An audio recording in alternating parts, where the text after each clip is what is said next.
So మన customer group బట్టే customer master decide అవుతుంది. Customer master is depends on customer group. Understand?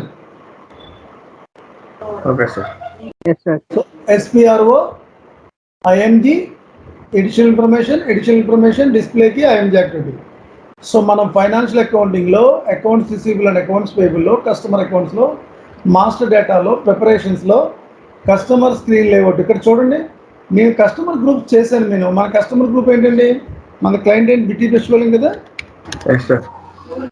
BPL British Petroleum. 1 second, ఇవ్వండి. ఇక్కడ ఉంది కదా British Petroleum local and British Petroleum foreign. ఎక్కడ foreign ఇదండి. ఇప్పుడు ఇది క్లిక్ చేయండి. ఇప్పుడు లోకల్, ఇక్కడ జనరల్ కంపెనీ కొట్టేటలోకి వెళ్ళండి, అకౌంట్ మేనేజ్మెంట్కి వెళ్తుంటే ఎన్ని ఆప్షన్లు ఉంటాయి. ఏదైనా పర్టికులర్ ఫీల్డ్ రిక్వైర్డ్ అంటే క్లయింట్ చెప్తాడు మనకి. అండర్స్టాండ్?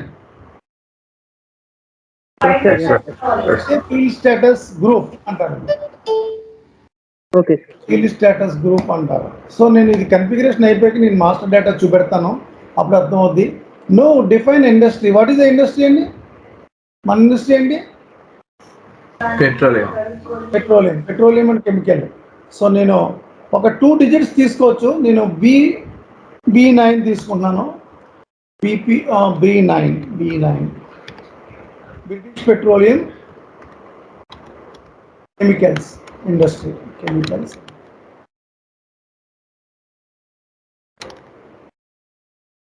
సే డిఫైన్ ఇండస్ట్రీ.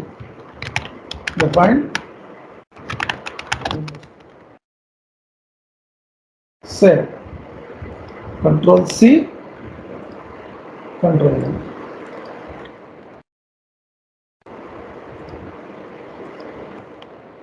అకౌంటింగ్ క్లర్క్ అంటే ఎవరు కళ్యాణం? end user sir. End users. So transaction code వచ్చి OB44.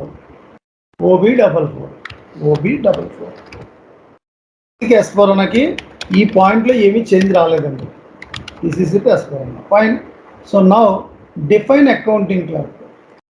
సో మన కంపెనీలో ఏఆర్ యూజర్స్ ఎంతమంది? అదే మీరు వర్క్ చేస్తున్నారు కదా యూజర్గా, అదే ఇదండి. కంపెనీ కోడ్ వచ్చి మనది ఏంటంటే company code BP9.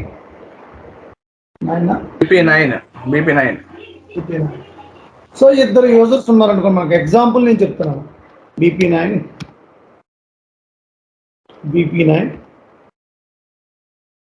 So maybe Peter కదండి, రంజిత్ అండ్ అభిజిత్.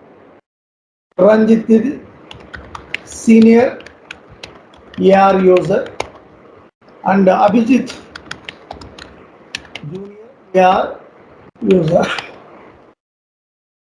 ఇది ఎవరండి? ఏంటి సార్ ఇది? అదేంటి సార్?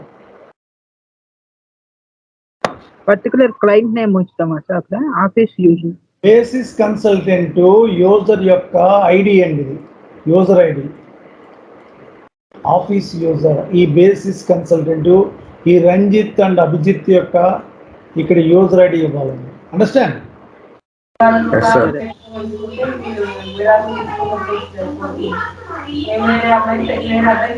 సార్ మ్యూట్లో పెట్టండి sir please.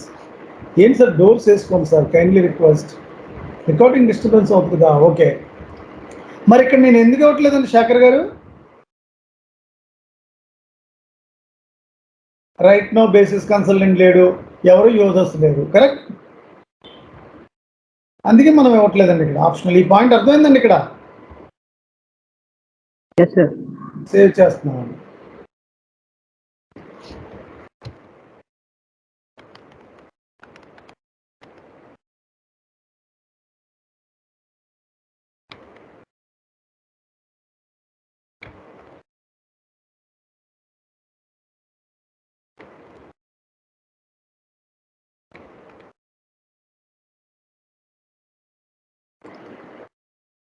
So back.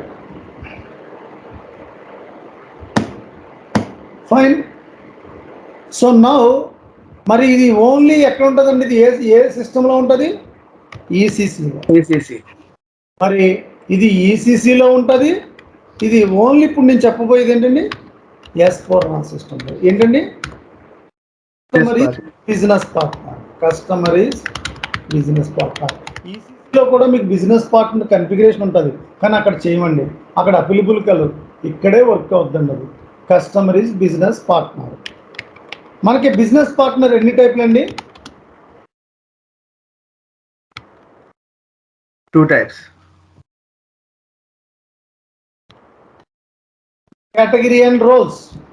So now path is entirely different. చూడండి ఇక్కడ పాత్ చూడండి, మనం బిజినెస్ పార్ట్నర్ పాత్ ఫైనాన్షియల్ అకౌంటింగ్లో చేయం, ఇక్కడ చేస్తామండి. Cross application components, master data synchronization control. ఇక్కడ చూడండి క్రాస్ అప్లికేషన్ కాంపోనెంట్, ఇక్కడ మాస్టర్ డేటా సింక్రనైజేషన్ కంట్రోల్ ఇక్కడ కాదండి. క్రాస్ అప్లికేషన్ కాంపోనెంట్స్, ఇక్కడ cross application component SAP business partner basic settings, define business partner roles, define BP roles. చూడండి, మళ్ళీ బ్యాక్కి వెళ్తున్నాను, పాత్ మళ్ళీ చూపెడుతున్నాను. చూడండి, ఇది కొత్తదండి, ఎవరికి ఐడియా ఉండదు, ఈసీసీ వచ్చే వాళ్ళకి కూడా ఐడియా ఉండదు యూజర్గా చేసిన. ఇది ఓన్లీ S4 HANA సిస్టంలోనే చేస్తారు. Cross application components, SAP business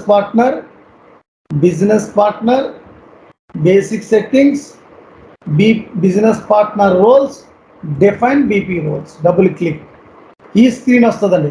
చూడండి, ఇక్కడ business partner 2 types, roles, categories. First category దాన్ని క్లిక్ చేయాలండి. ఇక్కడ 2 కేటగిరీస్ చేసుకోవాలి. ఎందుకండి? ఎందుకు? 2 types of customers ఉన్నారు కాబట్టి, foreign customer, local customer. Absolutely. So go to new entries. మనం ఇప్పుడు ఓవర్ చేస్తున్నాను, బ్రిటిష్ పెట్రోలియం కదండి, BPL British Petroleum local category, local customer.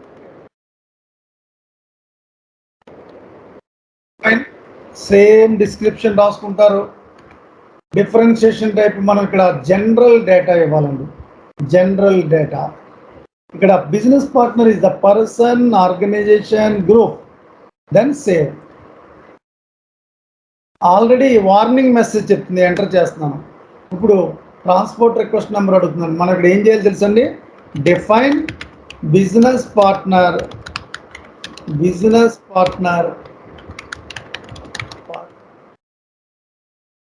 roles and categories.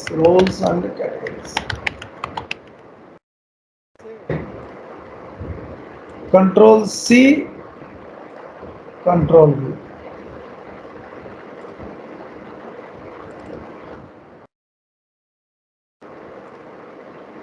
Enter చేస్తున్నాం. మనకి ఇప్పుడు BPL చేసామండి. సెకండ్ వన్ ఏంటండి? ఫారెన్ చేస్తున్నామండి. Go to new entries, BPF అంటే ఏంటండి? Business partner foreign customer category.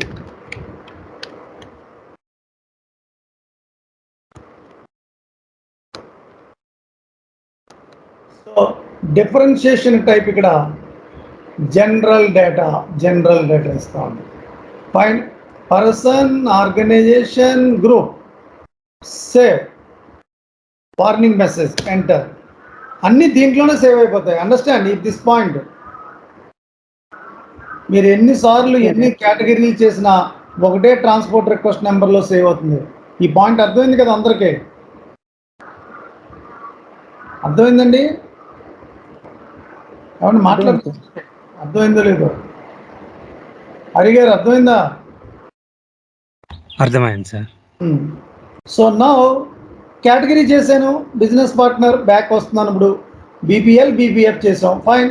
ఇప్పుడు ఏం చేయాలండి? ఇప్పుడు కాసిం గారు రోల్స్ చేయాలి సార్. కేటగిరీ అంటే ఏంటి యాక్చువల్గా?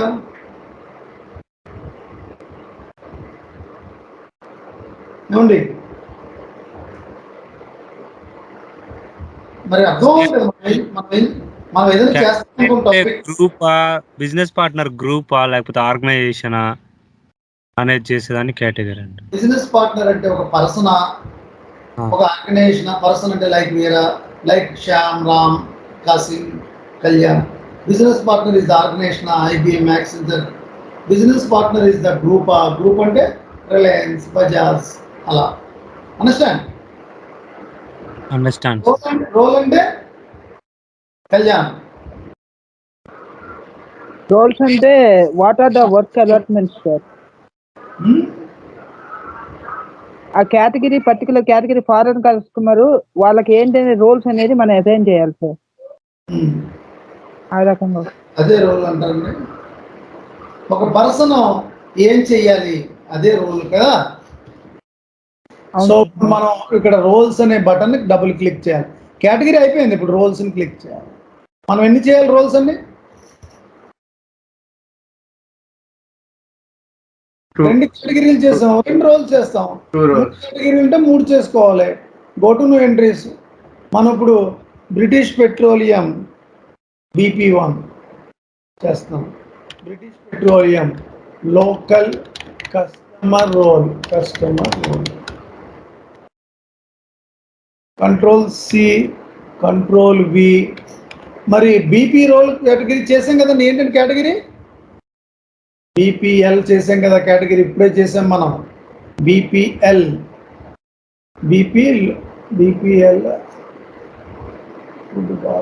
ఏంటండి BPL అండి. మనం ఏదైతే రోల్ చేసామో దాంట్లో కేటగిరీ ఇవ్వాలండి. అప్పుడు ఇది యాక్టివేట్ చేసుకుని సేవ్ చేసుకోవాలి. మరి ట్రాన్స్పోర్ట్ రిక్వెస్ట్ నెంబర్ క్రియేట్ అవ్వలేదేంటండి కాసిం గారు?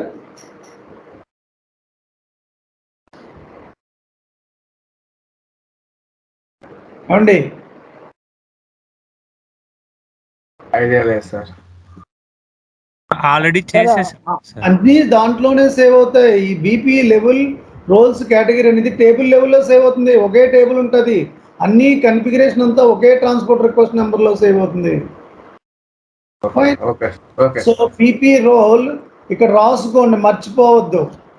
BP1 మర్చిపోతాం. BP1 local customer role. ఈ రోలే మనకు కావాలండి ఇప్పుడు చేస్తున్నప్పుడు. 2 వచ్చి నేను మళ్ళీ ఇది అయిపోయింది కదా, బ్యాక్ వస్తున్నాను.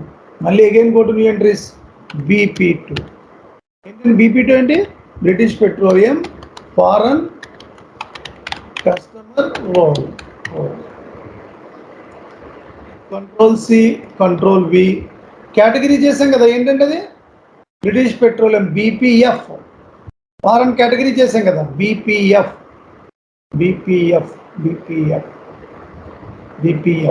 ఫైన్. ఇది యాక్టివేట్ చేసుకుని సేవ్ చేసుకోవాలి. Fine, data was save.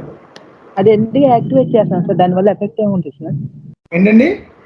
అది స్టేట్మెంట్ అసైన్మెంట్ అని యాక్టివేట్ చేస్తున్నాం కదా, దానివల్ల ఎఫెక్ట్ ఏముంటుంది? Standard assignment BP role BP category అంటే మనం చేసుకున్న దాన్ని రోల్ని కేటగిరీకి అసైన్ చేసుకోవాలి. అదే యాక్టివేట్ చేసుకున్నట్టండి. అసైన్మెంట్ చేస్తున్నాం, అందుకు యాక్టివేట్ అయినట్టు ఇది. ఓకే. ఇక్కడ రోల్స్ మళ్ళీ వేరే వాళ్ళు ఇవ్వకుండా ఇక్కడ ఎడ్ చేశారు, మనం తీసుకోదు. ఇక్కడ ఓన్లీ మీదే ఉంటుంది. సో ఇప్పుడు మనం 2 ఏంటంటే BP2 కరెక్ట్. ఇక్కడ రాసుకోండి, ఎందుకంటే చాలా ఇంపార్టెంట్, మర్చిపోతాం మనం. ఫారెన్ లోకల్, ఇక్కడ ఫారెన్ కస్టమర్ కేటగిరీ అవసరం లేదు. కేటగిరీ ఇన్సైడ్ అయిపోయింది కదా, రోల్లోకి వెళ్ళిపోయింది కేటగిరీ. ఫైన్. ఇప్పుడు మరి మనం 2 రోల్స్ 2 కేటగిరీస్ చేసాం. మరి నెంబర్ రేంజెస్ ఏం కావాలండి? ఇంకో నెంబర్ రేంజెస్ అని గ్రూపింగ్. మనం 2 నెంబర్ రేంజెస్ కావాలి. ఇక్కడ చెక్ చేసుకోండి ఇంటర్వల్ అవైలబిలిటీ ఏంటో చూడాలి ఒకసారి. మొత్తం ఇంటర్వల్స్ ఏమున్నాయి? 176 నుంచి 180, 186 నుంచి 199. మనం 2 నెంబర్స్ చేసుకోవాలి. అన్ని నెంబర్స్ చేద్దామండి. ఇక్కడ అవైలబిలిటీ ఏముందో చూద్దాం ఒకసారి. 1 2 3 4 5 1 10 11 12 13 14 15 16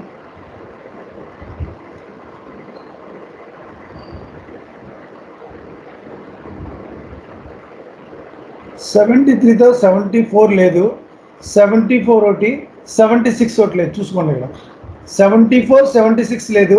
ఇక్కడ అవైలబిలిటీ చెక్ చేద్దాం. 176 టు 180, 186 టు 199, 176 టు 180. ఇక్కడ ప్లస్లోకి వెళ్ళి 176 టు 74, 176 టు 180, 176 టు 180 సేవ్ చేస్తాను. టీఆర్ఎన్ జనరేట్ అవ్వలేదు ఏంటండి? నెంబర్ రేంజెస్ కి టీఆర్ఎన్ జనరేట్ అవుతుంది. ఎందువల్ల? ఎక్స్టర్నల్ అంటే ఏంటి, ఇంటర్నల్ అంటే ఏంటి? శేఖర్ గారు అండ్ ఒకసారి మాట్లాడాలి. ఎక్స్టర్నల్ అంటే ఏంటి, ఇంటర్నల్ అంటే ఏంటి? రవి గారు, శేఖర్ గారు, ఎక్స్టర్నల్ అంటే ఏంటి, ఇంటర్నల్ అంటే ఏంటి? ఇంకోండి ఇక్కడ ఇదేంటి అసలు మనకు తెలవాలి కదా సిస్టంలో ఏమన్నా. సార్ చెప్పండి. ఇంటర్నల్ రేంజ్ అంటే మనం ఇక్కడ ఇచ్చిన నంబరింగ్ ఫ్రమ్ టు 2 వరకే వస్తాయి. తర్వాత ఎక్స్టర్నల్ అంటే సపరేట్ గా ఆటోమేటిక్ గా సిస్టమ్ తీసుకుంటుంది. ఇంటర్నల్ నెంబర్ రేంజ్ అంటే మనం ఇచ్చిన ఇంటర్వల్ లోనే సిస్టమ్ ఆటోమేటిక్లీ జనరేట్ అయిపోతుంది. 1 to 100 తీసుకున్నాం అనుకోండి, 1 2 3 4 5 6. ఎక్స్టర్నల్ నెంబర్ రేంజ్ అంటే what ever want client he will enter and save the data. 1 to 100 తీసుకున్నాం, 50 నెంబర్ ఎంటర్ చేసి సేవ్ చేసుకోవచ్చు. Understand? Yes, sir. Internal number range అంటే ఏంటండి? System automatically generated. External number range చెప్పండి. అది ఎక్స్టర్నల్ అనేది ఎలాంటి సిచ్యువేషన్ లో యూజ్ అవుతుంది సార్? సాధారణంగా 95% ప్రాజెక్టులన్నీ ఇంటర్నల్ తీసుకుంటే యూజర్ మాస్టర్ డేటా చేస్తున్నప్పుడు ఆయనకి కావాల్సిన నెంబర్ ఇచ్చి సేవ్ చేసుకుంటారు. Understand? Yeah, okay sir. User must want and enter number and save the data. Internal number range ఏంటి? 1 to 100 తీసుకున్నారు అనుకోండి, ఒక కస్టమర్ మాస్టర్ చేస్తున్నారు 1, నెక్స్ట్ 2, 3, ఆటోమేటిక్ జనరేషన్ సిస్టమ్. అదే ఇంటర్నల్ నెంబర్ రేంజ్. కలిసి అర్థమైందా? అంటే స్పెషల్ ఎంట్రీస్ ఏమన్నా ఉన్నప్పుడు వేయాలి సార్? ఏంటండి? స్పెషల్ ఎంట్రీస్ ఉంటాయి కదా సార్, కొన్ని యూజర్ స్పెషల్ గా చేసుకుంటూ ఉంటాం. కానీ 95% ప్రాజెక్టులన్నీ ఇంటర్నల్ వాడతారు. మాక్సిమం అవుతుంది సార్, ఒక్కొక్కసారి అవసరం అవుతుంది. 95% అలాగే వాడతారు, మాక్సిమం ఒక్కొక్కసారి అవసరం ఉంటారు. సో ఇప్పుడు ఇంటర్నల్ అంటే ఎక్స్టర్నల్ అంటే అర్థమైంది కదండి.